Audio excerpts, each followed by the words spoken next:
All right, so Abel Sanchez had recently gave an interview with I think it was Fight Hub or Villain 5 Media. I think it was one of those two. Anyways, he had mentioned not only Canelo Alvarez about Canelo ran from his fighter in their first fight, and he's trying to entice Canelo to stand there and trade with Gennady Golovkin in their rematch fight.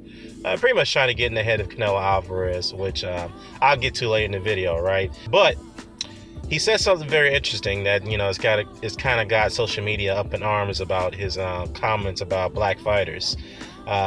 He said this, and this is pretty much almost in verbatim, but some of it's going to be paraphrasing.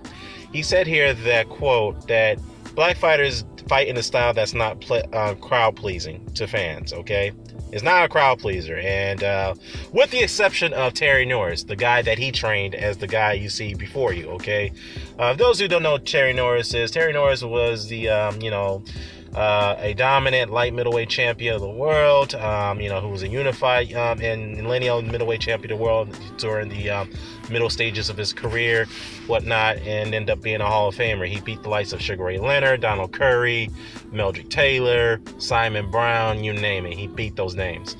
But what Abel went on to say that, well, Terry Norris was a guy that I molded into the Mexican style of fighting, and that's why he ended up becoming the destroyer and the killer that he was, quote unquote. Well, it's funny though. Yeah, he did. He did mold Terry Norris into being a destructive fighter. He did. But needless to say, though, it didn't really fare well for Terry Norris's health. And what I mean by that is that Terry Norris, which we all know, has dementia. So he can't even string his sentences together, which is pretty sad for us to watch because you can't even understand a word he says these days.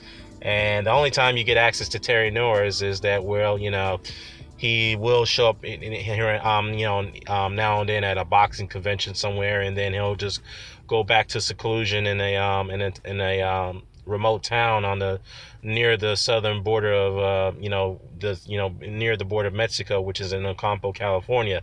So whatnot, and for Abel to also say that the black fighters don't have a style that that's not crowd pleasing, with the exception of Terry Norris.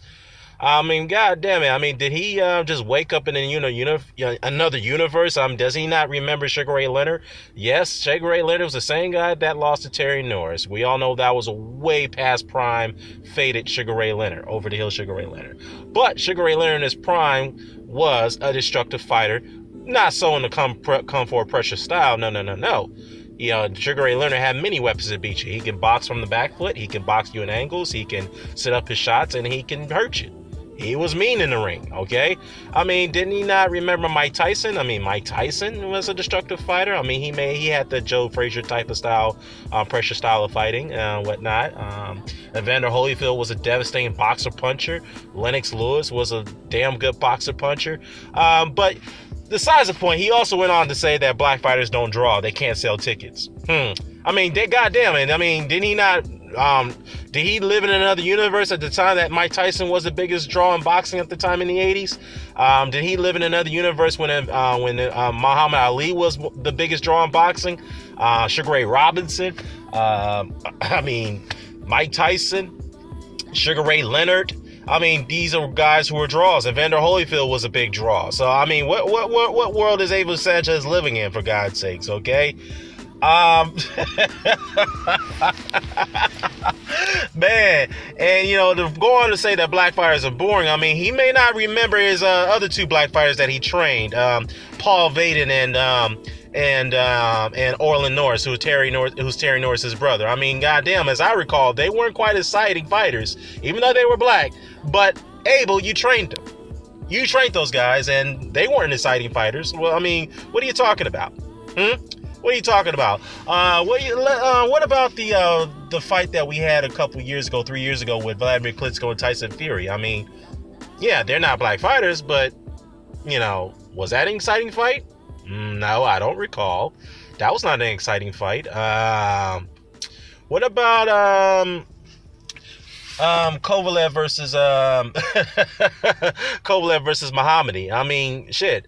that fight was exciting. The only excitement in that we got out of that fight is that Kovalev knocked out Muhammad in the third round. That was it. There was not too much action going on in that fight.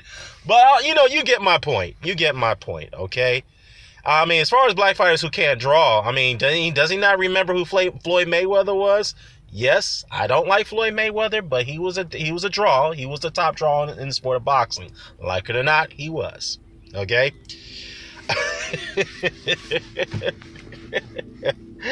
Wow. But you know what, though? Abel says that, you know what?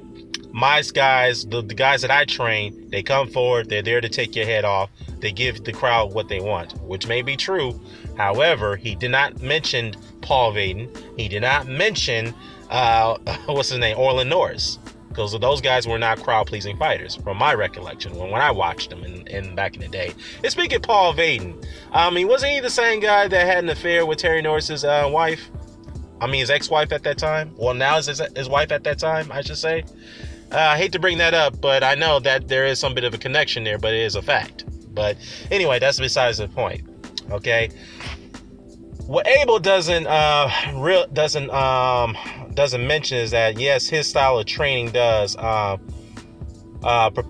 his fighters to be the destroyer killers that we're accustomed to see him do. But guys like Terry Norris is a result of why that style of fighting will have a major impact on your health in the later years. Okay. And as we can see, as a result of that style of fighting and a style of preparation for a fight, Gennady Golovkin, who's taken so much punishment in his career, will head down to that road of dementia. I guarantee you that right now. He may not show some signs of that, but after the lingering effects of taking those headshots, it will get to that point. Murat Gassiev has now been taking so many shots in his career already, so he may be heading down that path as well. Okay? And Francis Wild-Botha, the punching bags that he also trained. Francis Wild-Botha, who he trained at one time. We all know he's been knocked out so many times. And what about Miguel Angel Gonzalez? Yeah, for most of you guys who are boxing aficionados or boxing, history, guys who understand the history of sport like Boxing Beats and Rhymes. Yeah, you guys may recall Miguel, or EJ Boxing Live, I should say. You may recall of Miguel Angel Gonzalez. If you don't know who Miguel Angel Gonzalez is, I suggest you stop this video, or pause it, I should say. Type in Miguel Angel Gonzalez versus Costa Tszyu. Okay, Miguel Angel Gonzalez took a severe beating in that fight against against Costa Tszyu. He took a beating, and Abel Sanchez trained that guy. Remember? Yeah, we remember him, right? And he also took a hellacious shots against Oscar De La Hoya. Oscar De La Hoya really beat the crap out of that guy for 12 rounds. So, yeah, all I gotta say is that, yeah, Abel, you do train your fighters to be puncher destroyers, whatever you want to call them, but they do take damages in their careers, and they suffer long-term health risks because of it. And Terry Norris is an excellent example. Now, I'm sure Francis Wild-Botha is punch drunk at this point as well. I believe he is. So, yeah. That's all I got to say about that. Abel Sanchez is a fucking hypocrite. He has no reason to talk, to comment on things like that. And as far as Canelo Alvarez is concerned, for him saying that Canelo is a runner, don't run, Canelo, don't run. And when he was asked this question by one of the reporters, it's like, well, if Canelo does decide to backs off the back foot and not stand there and trade, what's your strategy? What's your plan B? He didn't answer that. He couldn't answer that question because Golovkin doesn't have a plan B. They don't know how to adjust with a situation like that, okay?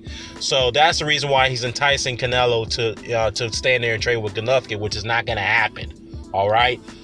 Yes, Golovkin can cut off the ring, yes, but he doesn't have the hand speed to really counter Canelo's shots. He cannot fight off the back foot. He doesn't have any reflexes, or slow reflexes by that matter. Okay, he's too flat-footed as well. So they don't have a plan B. Golovkin can only fight one way.